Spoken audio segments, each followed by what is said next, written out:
मैं डॉक्टर नीलम Joshi, clinical psychologist, अरंत hospital से। अब हम बात करेंगे जो मानसिक रूप से थोड़ा सा कमज़ोर बच्चे होते हैं, उनमें जो सेक्सुअल बिहेवियर है, जब वो किशोरावस्था में या एडोलसेंस में एज में आ जाते हैं, उनमें जो सेक्सुअल रिगार्डिंग चेंजेस आते हैं, उनके बारे में हम यहाँ पर बात करेंगे। तो जो बच्चे थोड़ा सा कमज़ोर होते हैं या जिनके समझने की शक्ति सामान्य बच्चों जैसी नहीं होती, वो बच्चे धीरे धीरे जब बड़े होते हैं, एडोलसेंस एज में आते हैं, तो जो उनके अंदर शारीरिक और मानसिक रूप से जो बदलाव आते हैं, चेंजेस आते हैं, उनको वो समझ नहीं पाते हैं, क्योंकि जो हमारी बॉडी है और जो हमारा मानसिक दिमाग है, वो एक सामान्य तरीके से रिएक्ट करता है। तो वो जो चेंजेस आ रहे हैं, जो इमोशंस आ रहे हैं, जो डिजायर आ रही है, जो इच्छाएं हैं, एक सामान्य बच्चा उसको कंट्रोल कर लेता है। लेकिन जो एक बच्चा जिसका जो सामान्य नहीं है, वो उन चेंजेस को, बदलाव को समझ पाने में असक्षम होता है। तो कई बार इन बच्चों से जब ये घर से किशोरावस्था में स्कूल जा रहे हैं या घर से बाहर जा रहे हैं, तो अपनी भावनाओं को ये समझ नहीं पाते हैं। तो इस तरीके की गतिविधियां इनसे हो जाती हैं जो कि समाज में एक्सेप्टेबल नहीं होती हैं। किस तरीके से हमें प्रॉपर बिहेव करना चाहिए, एक्स्ट्रा किसी के भी स्ट्रेंजर के साथ में चले जाना। तो यहाँ पे एक तो इनकी सुरक्षा के हिसाब से भी, समाज के भी हिसाब से भी इनको जो काउंसलिंग है और थेरेपी है, इनके लिए बहुत महत्वपूर्ण है, क्योंकि कई बार ये इनका जो व्यवहार होता है वो नकारात्मक प्रभाव भी डाल देता है। तो सबसे पहले हमें इनको मनोरोग विशेषज्ञ के पास ले जाके और साइकोलॉजिस्ट के पास ले जाके इनकी काउंसलिंग करनी चाहिए, और जो भी इनके इमोशनल भावनाएं हैं, फीलिंग्स हैं, उनको चैनलाइज करके एक सही डायरेक्शन देना, जो कि सबसे ज्यादा इनके केस में इम्पोर्टेंट है। तो इनके गोल्स बना के वही रचनात्मक कार्यों में इनकी एनर्जी को लगाया जाए। क्या सही है, क्या गलत है, इनको मॉडल के थ्रू समझाया जाए। पॉजिटिव काम को करने के लिए इनको प्रेरित किया जाए, तथा निरंतर इनकी बिहेवियर थेरेपी चलनी चाहिए, जिससे कि आगे जो इनका व्यवहार है, जो भी नकारात्मक बिहेवियर ये कर रहे हैं, उसको ठीक किया जा सके। इसके साथ में समाज से भी कहीं ना कहीं ये बच्चे जो है उपेक्षित हो जाते हैं। तो ये सोसाइटी का भी, हमारा भी, और जो मेन उनके फैमिली मेंबर्स हैं, उनका भी काम हो जाता है या रिस्पॉन्सिबिलिटी होती है कि उनके साथ में हमदर्दी रखें, उन्हें उपेक्षित नजरों से ना देखें, उनके तकलीफ को समझा जाए, या जब वो इस तरीके का कोई भी व्यवहार करते हैं, उसको अन्यथा ना लेके उनकी बीमारी को ध्यान में रख के उनके साथ में पेश आना चाहिए। कई बार ऐसे बच्चों के जो पेरेंट्स होते हैं, वो भी काफी हद तक परेशान हो जाते हैं, तो उनकी भी पेरेंट काउंसलिंग, इसमें एक पेरेंट काउंसलिंग जो है वो ज्यादा इम्पोर्टेंट है, कि उनको भी प्रेरित करना, बार बार मोटिवेट करना, क्योंकि बच्चों के साथ में वो भी बहुत ज्यादा हद तक जो है परेशान हो जाते हैं।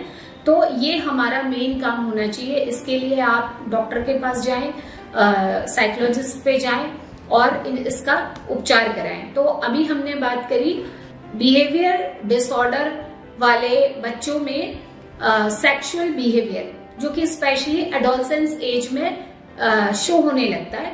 तो उसको कैसे कंट्रोल करना है और उस पे कैसे आगे काम करना है, तो इसके बारे में, और इसके भी रिजल्ट्स बहुत अच्छे हैं। तो इसमें भी आप साइकियाट्रिस्ट पे, साइकोलॉजिस्ट पे आइए और निरंतर काउंसलिंग, थेरेपी, मोटिवेशनल एक्ट्स जो है होने चाहिए।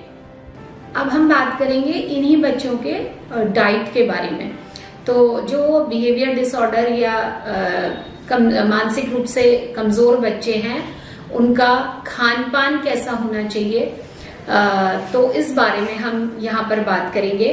तो जो ये किशोरावस्था में जो ये बच्चे हैं, इनका जो फूड हैबिट्स है, इनको कई बार पता नहीं चलता है कि हमें कितनी मात्रा में खाना खाना चाहिए और किस तरीके का खाना खाना चाहिए।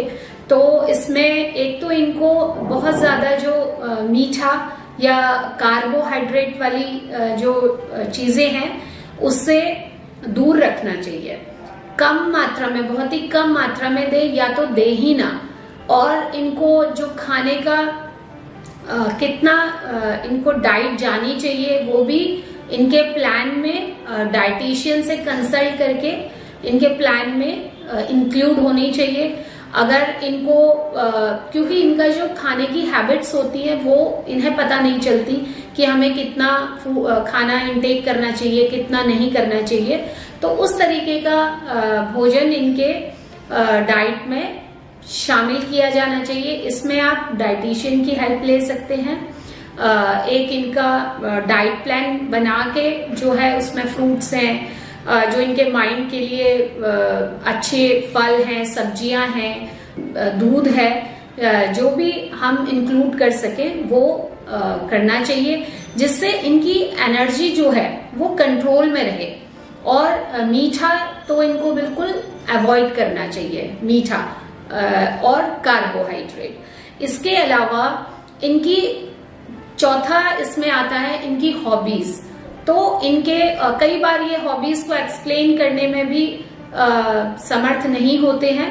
तो सबसे पहले हमें जानना कि इनको क्या पसंद है, इनके साथ में टाइम स्पेंड करके या इनके साथ में इस तरीके का रैपो बना के जिससे ये आपसे खुल पाए, आपको अपनी चीजें इशारों के माध्यम से बोल के या उन एक्टिविटीज में इंटरेस्ट लेके आपको बताएं, तो उनको उन आदतों को, उन हॉबीज को इन किशोरावस्था बच्चों के अंदर डेवलप करना, जिसमें कुकिंग स्किल्स हैं, गार्डनिंग है, स्टिचिंग है, पेंटिंग है, मिट्टी पॉट्स रिगार्डिंग काम है, या और भी कोई इनको क्रिएटिविटी हो इनके अंदर बोलने की, लिखने की,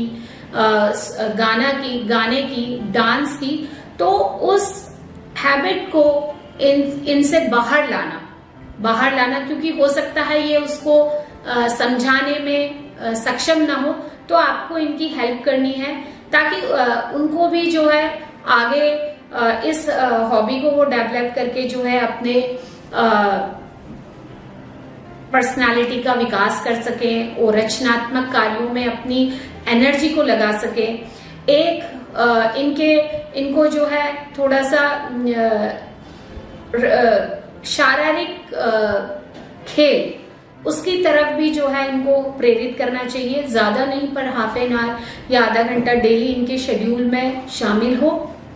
तो ये इस तरीके के पॉइंट्स हैं जिनमें इन बच्चों को काम करके जो इनकी सेक्सुअल एनर्जी है उनको चैनलाइज किया जा सकता है और क्रिएटिविटी वर्क में लगाया जा सकता है। तो ये हमने बात करी किशोरावस्था में जो मानसिक रूप से थोड़ा सा कमजोर हैं बच्चे, उनकी सेक्सुअल एनर्जी।